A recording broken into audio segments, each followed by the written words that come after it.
I have with me today Alex Epstein. I'm looking forward to this discussion. He's a philosopher and energy expert who argues that human flourishing should be the guiding principle and the appropriate metric for our energy and environmental policy and our determination of its progress.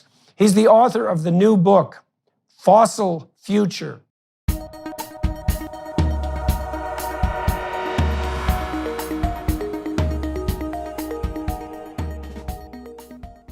If you look at what people have said in the last 8 or so years, the main narratives have been, we're not going to need fossil fuels as much as we used to. They're going to be rapidly replaced by solar and wind primarily. And that climate impact, the climate impact of fossil fuels, is going to be increasingly catastrophic. So we're going to see more and more suffering and death from climate-related disasters. And in the book, I talk about that's not going to happen because, one, fossil fuels will remain uniquely cost-effective, particularly in a world that needs far more energy, which is something that was not stressed in the past and is not stressed enough today. But people are starting to realize most of the world doesn't have enough energy. So replacing fossil fuels is almost impossible, given that you're not talking about just replacing it for the people who use it, but for the people who need it. And then on the climate disaster point, we have documented that climate-related disaster deaths are down 98% in the last 100 years, and they've continued to decline. And the basic reason is because whatever impact we have on climate that is negative, it is far outweighed by our ability to master climate, to neutralize all sorts of climate dangers. And so we're much better off overall climate-wise than we were 50 years ago and certainly 100 years ago. What metrics should we be using to determine whether or not a climate emergency actually exists?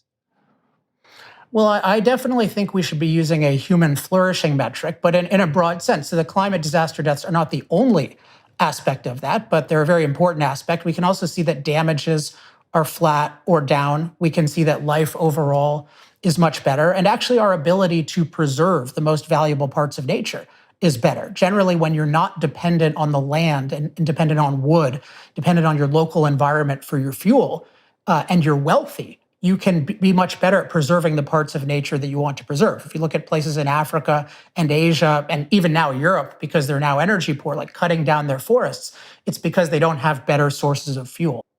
Even if you use the metrics that are put forward by those who, let's say, oppose the continuing use of fossil fuel, so those would be metrics associated with climate change remediation and environmental improvement, the policies that are designed to drive energy costs upward do nothing at all that isn't counterproductive by their own measurements.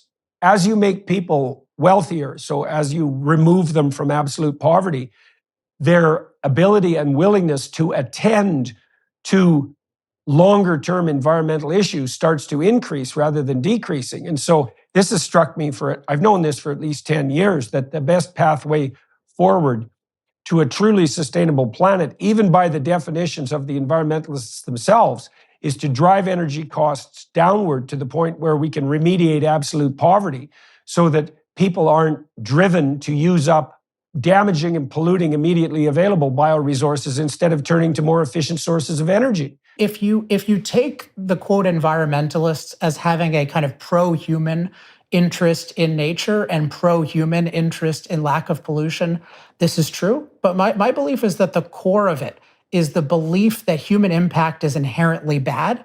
It's intrinsically immoral. And also the belief is it's inevitably self-destructive. So nature is viewed as this God that if we offend it through our impact is going to punish us. And it really has this character where it's wrong and doing the wrong thing is going to destroy us. And if you really think about it that way, all their policies make sense because their policies are really aimed at making human life worse and ultimately reducing the human population. So it is true, you can say, well, yeah, aren't you cutting down more trees? Aren't you doing this? But they would say, well, if you use, let's say we had cheap, free nuclear energy, which they've actually commented on hypothetically when they thought fusion was possible. I talk about this in Moral Case and in Fossil Future.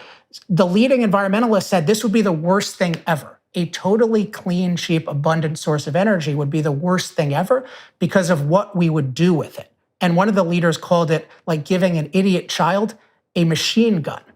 And what they recognized is that energy is really our ability to do work which means our ability to impact the earth. And when we use a lot of energy, we impact the earth a lot. Now, we impact it in a way that's beneficial to us, including we preserve the most valuable parts of nature, and we give ourselves an ability to enjoy nature.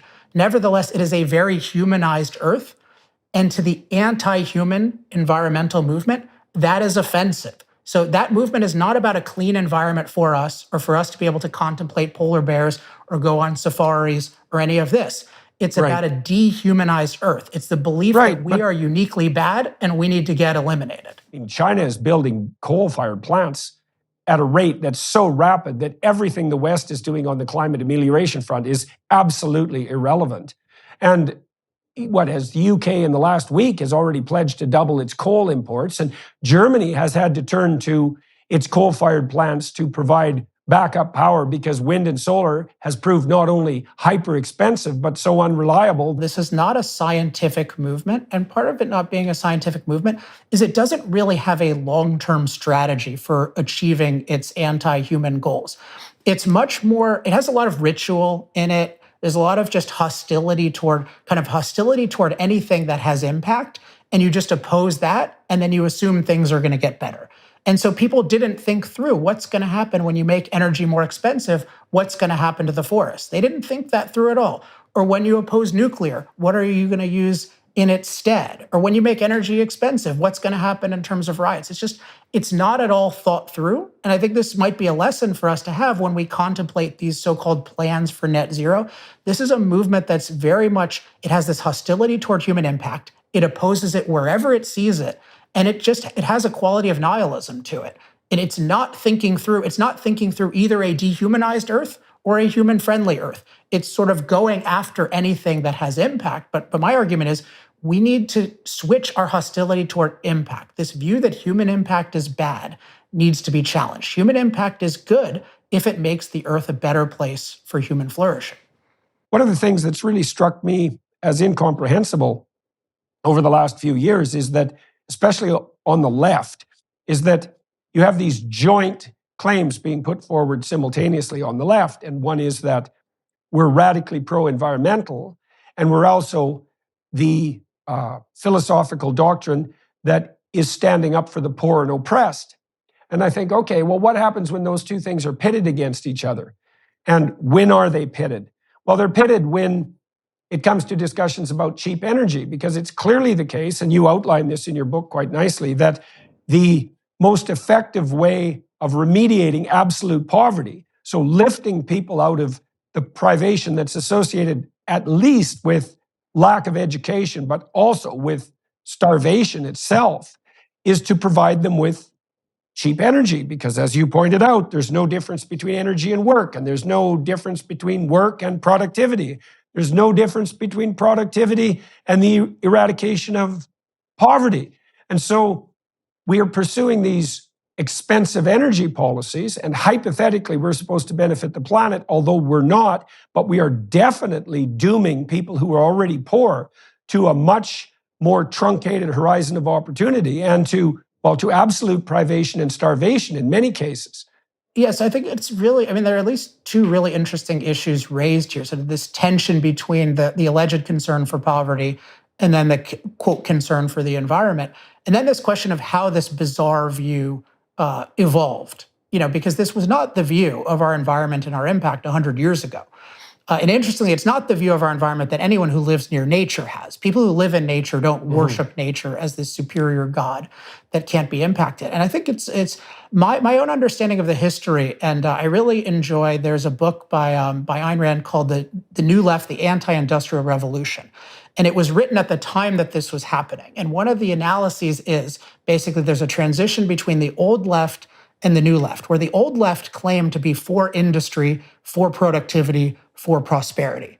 And what happened is that was clearly not achieved by their policies. Communism led to the devastation of industry, the malfunction of industry, widespread poverty.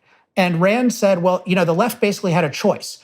Are you going to stay with your anti-capitalism, or are you going to embrace capitalism because you really care about industry and productivity? Right. And actually what they did was they kept their anti-capitalism, and they looked for new reasons to support anti-capitalism. And in the 60s, they decided on this issue of environment. And it was a convenient issue in a number of ways. One is the pro-capitalism side didn't do a very good job with it, particularly rhetorically. Yeah. They didn't make the point that, well, good environments are made possible by prosperity. So the idea of a good environment in a humanistic way was co-opted by the anti-capitalists who had no right to it whatsoever. I mean, look at the Soviet Union. And an environment, but they owned that value issue, but then they packaged it with this hostility toward human impact as such. And what they really did brilliantly was they took over the schools. So they put in the schools this idea that human impact is bad, and especially the idea that it's inevitably self-destructive because the planet is this delicate nurturer that our impact ruins. And that has permeated the whole educational system, where people think that we inherently are destroyers of the planet. And it has permeated the scientific community. What I call this delicate nurturer dogma is unfortunately pervasive in earth sciences today. It's a very primitive and bizarre view. It has nothing to do with reality, that our impact is inevitably self-destructive.